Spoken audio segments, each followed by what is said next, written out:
کا حال یہ ہو گیا کہ کہیں گے کہ نبی کے نام پہ جان قربان کر دیں گے، اسلام کی بیٹیوں کو کسی کے ساتھ بھاگنے نہیں دیں گے۔ تو کسی کے ساتھ بھاگنے نہیں دے گا، لیکن تو خود بھاگ رہا ہے تو کس کو کون روکے گا؟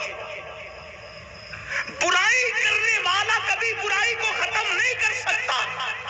اگر برائی کا خاتمہ چاہتے ہیں تو پہلے برائی ہمیں چھوڑنی پڑے گی۔ آپ تو لڑکیوں کے ساتھ ناجائز تعلقات قائم کریں اور آپ کہیں کہ میں مسلمان لڑکیوں کو کسی کے ساتھ تعلق قائم کرنے نہیں دوں گا، اور جس کے ساتھ آپ نے تعلقات ناجائز قائم کیے وہ بھی تو کوئی لڑکی ہی ہے نا۔ اور اب تو نوجوان لڑکوں کا حال یہ ہے، لڑکیوں کی آبرو سے کھیل کر اس کو چھوڑ دیتے ہیں۔ 80% یہی ہے۔ میں آپ کو ایک حدیث پیش کرنا چاہتا ہوں۔ فقی ابو اللیث سمرقندی لکھتے ہیں، کسی لڑکی کی زندگی سے کھیل کر کے اس کو چھوڑ دینے والوں، آؤ ذرا اس حدیث کو دل کے کانوں سے سنا۔ اگر کسی نے کسی چڑیا کی زندگی سے بھی کھیلا، چڑیا چھٹاک بھر کی بھی نہیں ہوتی، کسی نے کسی چڑیا کی زندگی سے کھیلا، وہ چڑیا مر گئی۔ چڑیا سے کھیلا، چڑیا مر گئی، اس کی زندگی سے کھیلا، چڑیا مر گئی۔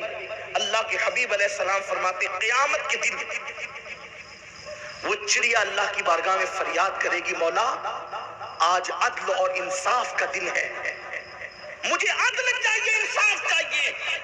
میری زندگی سے کسی نے کھیل کر کے میری زندگی کا چراغ کھل کر دیا تھا۔ اللہ کے حبیب غیب دا نبی صلی اللہ علیہ وآلہ وسلم فرماتے ہیں اس چڑیا کی ننھی سی فریاد اس دن اتنی کڑکدار بجلی کی طرح سنائی دے گی کہ جس شخص نے اس چڑیا کی زندگی سے کھیل کر اس کو موت کے گھاٹ اتار دیا تھا، وہ چڑیا کی آواز بجلی کی کڑک کی طرح اس کے کانوں پر گرے گی اور اس کے کانوں کو پھاڑ دے گی۔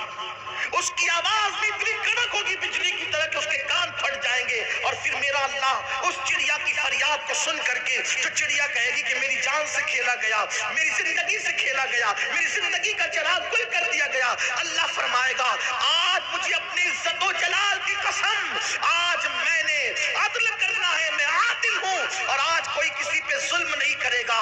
مجھے اپنی عزت و جلال کی قسم، ہر مظلوم کو میں ہر ظالم سے میں مظلوم کو بدلہ دلواؤں گا، مظلوم کو اس کا حق دلواؤں گا، حتیٰ کہ میرا اللہ اس دن فرمائے گا کہ اگر کسی سینگ والی بکری نے کسی بغیر سینگ والی بکری کو مارا ہوگا، اس بغیر سینگ والی بکری کو بدلہ دیا جائے گا اور اس سینگ والی بکری سے بدلہ دلوایا جائے گا۔ اگر کسی لکڑی نے کسی لکڑی کو خراش دی ہوگی، لکڑی نے لکڑی کو خراش دی ہوگی، اس خراش دینے والی لکڑی کو بھی سزا دی جائے گی۔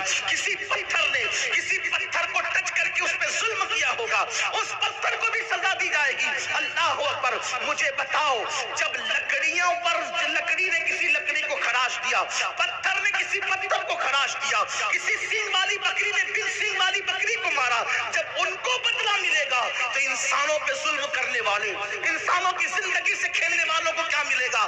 اللہ فرمائے گا کہ یہ جو پہاڑ کے برابر نیکیاں لے کر کے آیا ہے، لیکن جس نے ایک چڑیا کی زندگی سے کھیلا ہے، جس کی ساری نیکیوں کو رد کر دیا جائے اور اس کو منہ کے بل گھسیٹتے ہوئے جہنم میں لے کر جایا جائے۔ میں آپ سے پوچھنا چاہتا ہوں، ایک چھٹاک بھر سے زیادہ بھی چڑیا نہیں ہوتی، اس کی زندگی سے کوئی کھیلے تو اللہ عبادت کرنے والوں کی عبادت کو ضائع کر کے اس کو جہنم کے اندر ڈال دے گا۔ تو جو عورتوں کی زندگی سے اپنی نفسانی خواہشات کے لیے کھیلتے ہیں، اپنی شیطانی خواہشات کے لیے کھیلتے ہیں، اپنے جسم کی تسکین کے لیے لڑکیوں کی زندگی سے کھیلتے ہیں، کبھی ان کو زیور کا لالچ دے کر، کبھی ان کو پیسوں کا لالچ دے کر، کبھی ان کو شادی کا لالچ دے کر زندگی کی پوری حیات لوٹ لیتے ہیں اور اس کے بعد چھوڑ دیتے کوئی بہانہ بنا کر۔ یاد رکھو، جوانی میں گناہ کرنا بہت اچھا لگتا ہے، مگر قدرت کی شان یہ ہے جب کوئی جوانی میں پاپ کرتا ہے تو میرا اللہ اس کو بڑھاپا اتنا دردناک عطا کرتا ہے کہ بڑھاپے میں توبہ کی توفیق بھی چھین لی جاتی ہے۔ اس کی زندگی کا لمحہ لمحہ اس کے لیے قیامت خیز ہو جاتا ہے، اس سے انسان ہی نہیں جانور بھی نفرت کرتے ہوئے نظر آتے ہیں۔ یاد رکھنا، قدرت نے جوانی دی ہے تو کبھی جوانی میں پانی میں آگ نہ لگانا، جوانی کی طاقت پر کسی پہ ظلم نہ کرنا، اللہ کے غضب کو کبھی چیلنج نہ کرنا۔ جب چڑیا کی زندگی سے جہنم میں جائے گا۔ اللہ اکبر، عبادتوں کے باوجود تو عورتوں کی زندگی سے کھیلنے والا، لوگوں کی زندگی سے کھیلنے والا، لوگوں کی عزتوں سے کھیلنے والا، خدا کے لیے مسلم جوانوں اپنی ذمہ داری کو سمجھو۔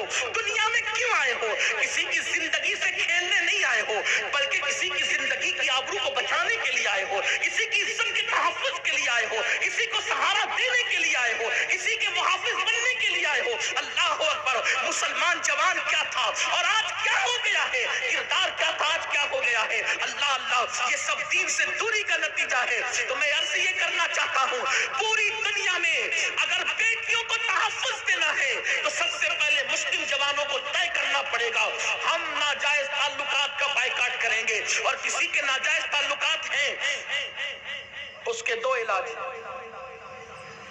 نمبر ایک، ناجائز تعلقات ختم کرنے کا پہلا طریقہ یہ ہے کہ اس کو جائز میں بدل دو، یعنی شادی کر لو، اور یہ نہیں کر سکتے تو عافیت کے ساتھ کنارہ کشی کر لو، کسی کی آبرو پر سے مت کھیلو۔